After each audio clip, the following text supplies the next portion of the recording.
성탄절을 맞이하면서 아마 교회를 다니는 분이나 다니지 않는 분이나 성탄절이 다가오기를 기다리고 있을 것입니다. 우리 교회처럼 이렇게 성탄 장식을 하기도 하고 또 여러 가지 행사나 모임이나 약속을 준비하기도 합니다. 우리의 단조로운 생활 가운데 굉장히 특별한 날이 아닐 수가 없습니다. 그러나 교회 다니는 이들에게는 그러한 이벤트로서의 특별한 날이 아니라 우리에게 주신 그 신앙의 뜻을 다시 한번 돌아보는 그런 의미에서의 특별한 날이 될 수 있기를 바랍니다. 사람들마다 저마다 자기 가지고 있는 것을 다 투자해서 꼭 얻고 싶고 가지고 싶고 또 되고 싶은 것이 있습니다. 어떤 대가를 치르더라도 얻고자 하는 것이 있을 때 사람들은 자신의 한계를 뛰어넘어서 능력을 발휘하기도 합니다. 그것을 가리켜 인생의 목표라고 부르기도 하고 꿈이나 비전이라고 하기도 합니다. 때로는 욕망이나 야망이라고 부르기도 합니다. 사도 바울에게는 하나님을 향한 열심이 바로 그것이었습니다. 그래서 처음에는 율법을 통해 하나님의 뜻을 이루어가고자 열심히 그는 살았습니다. 하지만 부활하신 예수님을 만난 이후에 자기가 걸어왔던 그 길이 잘못되었다는 것을 깨닫고 주님께서 주신 그 사명, 그것을 이루기 위해서 온갖 고난도 감수하며 선교의 사명을 이루기 위해서 애쓰고 수고하는 삶을 살아갔습니다. 그런 바울이 1차 선교 여행에서는 복음의 씨앗을 뿌렸고 2차 선교 여행에서는 많은 동역자들을 얻었습니다. 그리고 3차 선교 여행에서는 그동안 복음의 씨앗을 뿌렸던 그 교회들이 굳건히 설 수 있도록 귀한 사명을 감당했습니다. 그런 그와 그의 동료들을 통하여서 이방 선교의 지평은 점점 넓어졌고 우리 성령께서 부탁하시고 말씀하신 것처럼 복음이 온 세상에 퍼지게 되었습니다. 하지만 그 과정에서 힘들지 않고 어렵지 않은 순간은 없었습니다. 그리고 생명의 위협을 당했던 것도 한두 번이 아닙니다. 아마 그러한 모습을 본 사람들이라면 왜 바울이 그러한 고생을 자처하는지 이해하지 못하는 사람들도 많이 있었을 것입니다.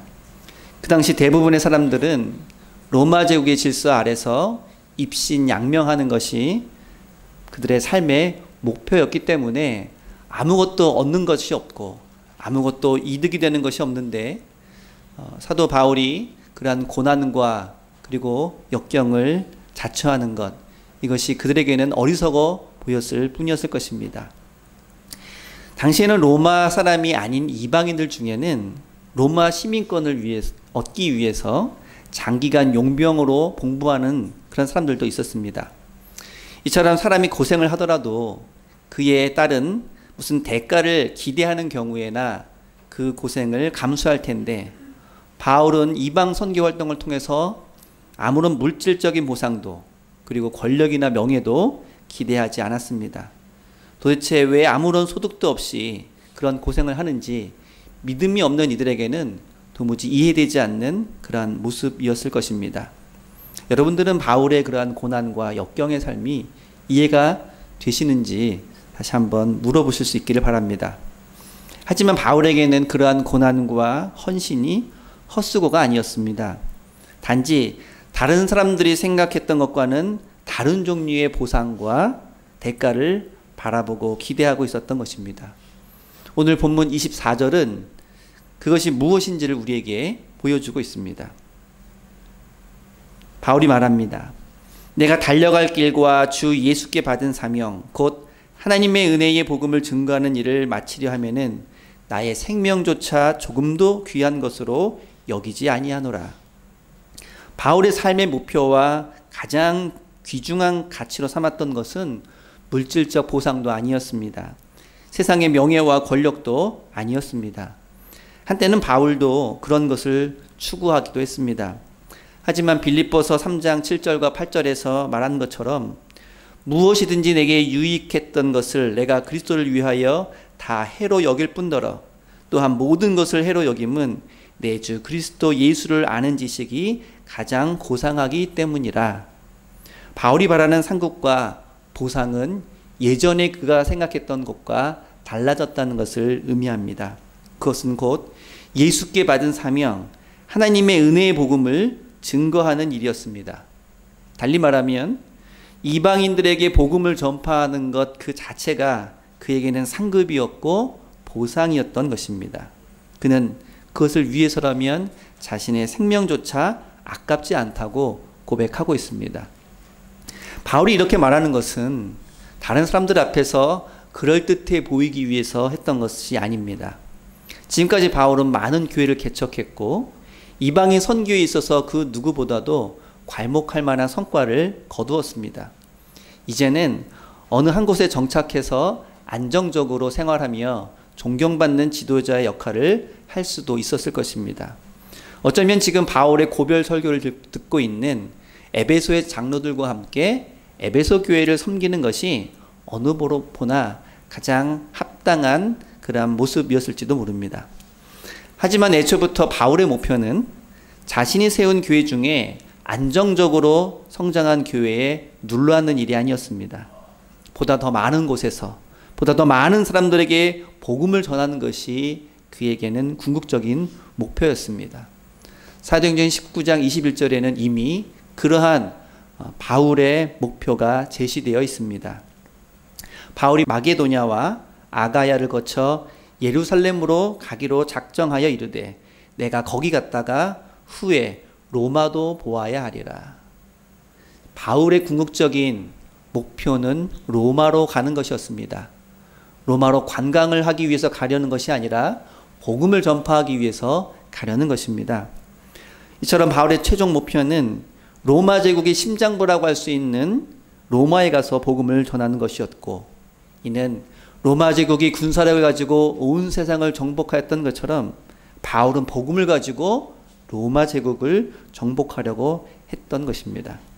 이는 그의 명예심도 아니었고 정치적인 야망도 아니었습니다. 다만 성령의 이끄심대로 순종하는 길이었음을 본문은 이야기를 해주고 있습니다. 사도행전 20장 22절에 보면 보라 이제 나는 성령에 매여 예루살렘으로 가는데 거기서 무슨 일을 당할는지 알지 못하노라. 바울이 성령의 명령에 따라 예루살렘으로 가고자 했다고 합니다. 그런데 그 예루살렘은 바울을 환영하고 바울의 성과를 인정해 주면서 그에게 다른 어떤 세상적인 보상과 대가를 주는 것이 아니었습니다. 바울을 기다리고 있는 것은 꽃길이 아니라 오히려 환난과 결박이었다는 것을 성령께서 말해 주셨고 바울도 잘 알고 있었습니다. 성령은 그토록 초대교회를 위해서 이방 선교를 위해서 애쓰고 수고했던, 이제는 어느 정도 안정적인 삶을 살아도 괜찮을 법한 바울에게 지금까지 겪었던 것보다 더 큰 고통과 환난과 어려움이 기다리고 있는 예루살렘으로 가라고 합니다. 그리고 바울은 그것을 또 순순히 받아들이고 이제 내가 가야 할 곳은 편안한 어떤 안정된 곳이 아닌 예루살렘이라고 말하며 그 길을 걸어갑니다. 생명조차 조금도 아까운 것으로 여기지 않는다라고 말하면서 말입니다. 예수님께서도 감람산에서 기도하실 때 다가올 고난과 환난을 미리 아시고 번민하셨지만 하나님의 뜻에 순종하시면서 이렇게 기도하셨습니다. 내 아버지여 만일 할만하시거든 이 잔을 내게서 지나가게 하옵소서. 그러나 나의 원대로 마옵시고 아버지의 원대로 하옵소서. 예레미야 선지자는 망해가는 유다를 향해 하나님의 말씀을 전했습니다. 하지만 그것이 예레미야에게는 얼마나 고통스러운 일이었는지 모릅니다. 예레미야 20장 8절과 9절에서는 예레미야가 자신의 심정을 이렇게 호소합니다. 내가 말할 때마다 외치며 파멸과 멸망을 선포하므로 여호와의 말씀으로 말미암아 내가 종일토록 치욕과 모욕거리가 됨이니이다. 내가 다시는 여호와의 말씀을 선포하지 아니하며 그의 이름으로 말하지 아니하리라 하면 나의 마음이 불붙는 것 같아서 골수에 사무치니 답답하여 견딜 수 없나이다. 유다의 파멸과 멸망을 말하는데 누가 그런 예레미야를 좋아하고 환영하겠습니까? 예레미야에게 돌아오는 것은 모욕과 협박, 생명의 위협이었습니다. 그래서 예레미야는 개인적으로 더 이상 유다를 향한 하나님의 심판의 메시지를 전하지 않기를 바랬습니다. 하지만 자기 마음대로 할 수 있는 일이 아니었습니다. 하나님이 주신 말씀을 전하지 않고는 도저히 답답해서 견딜 수가 없었고, 그리고 그것이 자신에게는 무거운 책임과 짐으로 다가온다고 하였습니다. 마음이 불붙는 것 같아서 골수에 사무치고 답답해서 견딜 수가 없는 지경으로 예레미야는 자신에게 다가오는 고난과 박해를 고스란히 감수하고 하나님이 주신 사명의 길을 걸어갈 수밖에 없었습니다. 하지만 그의 발걸음은 수세대에게 두고두고 귀감이 되었으며 하나님의 뜻을 되새겨주는 그러한 발걸음이 되었습니다. 주님께서 걸어가셨던 길도, 예레미야와 바울이 가고자 하는 길도 개인적으로는 고난과 역경의 길이었습니다. 하지만 그 길은 가지 않을 수 없는 길이었기 때문에 모두가 묵묵히 주신 사명을 감당하며 그 길을 걸어갔던 것입니다. 예수님은 아버지의 원대로, 사도 바울은 성령에 매여서, 그리고 예레미야는 사무치는 마음으로 그 길을 담대하게 걸어갔습니다. 왜냐하면 그 길만이 구원의 길이며 그 길만이 생명의 길이기 때문입니다. 일신의 안락을 구할 수 있는 길은 아니었지만 하나님께서 예비하시고 또한 명령하신 구원과 생명의 길이었기 때문에 가지 않을 수 없는 길이었다는 것입니다. 예수님께서는 마태복음 7장 13절과 14절에 좁은 문으로 들어가라고 말씀하십니다. 멸망으로 인도하는 문은 크고 그 길이 넓어 그리로 들어가는 자가 많고, 생명으로 인도하는 문은 좁고 길이 협착하여 찾는 자가 적다고 말씀하셨습니다. 그러면서 우리가 가야 할 길은 넓고 평탄한 대로가 아닌 좁은 문으로 가는 길이라고, 그 길이 우리의 눈으로 보기에는 좁고 협착해 보이지만 구원의 길이며 생명의 길이기 때문에 다른 여지가 없이 그 길을 걸어가야 한다고 말씀을 해주고 있습니다. 가끔 운동 경기를 보다 보면 거의 승패가 결정된 것처럼 보이는 그런 때가 있습니다. 골 차이가 많이 나거나 점수 차이가 또 많이 나거나, 아니면 그런 격투 경기에서 한 선수가 거의 다운 직전에 이르게 되었을 때 그 경기는 끝났다라고 생각되는 그런 때가 있습니다. 그런데 가끔 그랬던 경기가 마지막 순간에 드라마틱하게 역전을 해서 승리를 거두는 그런 경우도 있습니다. 역전승을 하는 선수나 팀이 우리가 응원하는 경우라면 아마 그 쾌감은 이루 말할 수 없을 것입니다. 오늘 우리가 살펴보았던 바울과 예레미야의 삶이 마치 역전승을 거두는 것처럼, 마치 경기가 다 끝나버린 것처럼 그렇게 고난과 역경을 경험하는 그 순간에도 끝끝내 그들이 승리의 길을 걸어갔음을 우리에게 증언하고 있습니다. 사도 바울이 복음을 전파하고 다니던 당시에 초대 교회 상황은 마치 바람 앞에 있는 촛불과도 같았습니다. 일방적인 수세에 몰린 경기처럼 가능성이 없어 보였습니다. 거대한 로마 제국과 유대교라고 하는 벽에 부딪혀서 하나님의 구원 사역이 실패로 끝나버릴 것 같았던 순간들이 너무나도 많았던 것입니다. 그 이전과 그 후를 보아도 예수님께서 갈보리 언덕에서 십자가에 못 박히셨을 때 열정적으로 복음을 전하던 스데반 집사가 돌에 맞아 허무하게 순교당했을 때, 그리고 바울이 열심으로 교회를 핍박하고 믿는 사람들을 잡아들였을 때, 제자들이 핍박을 당하여 예루살렘을 등지고 각지로 흩어졌을 때, 그리고 회심한 바울이 선교 활동을 펼치다가 온갖 고난을 겪고 로마에서 순교당했을 때, 그리고 로마 제국이 잔혹한 박해로 수많은 성도들을 죽이고 처형했을 때, 대부분의 사람들은 초대교회도 그리고 복음 전파도 끝날 줄 알았습니다.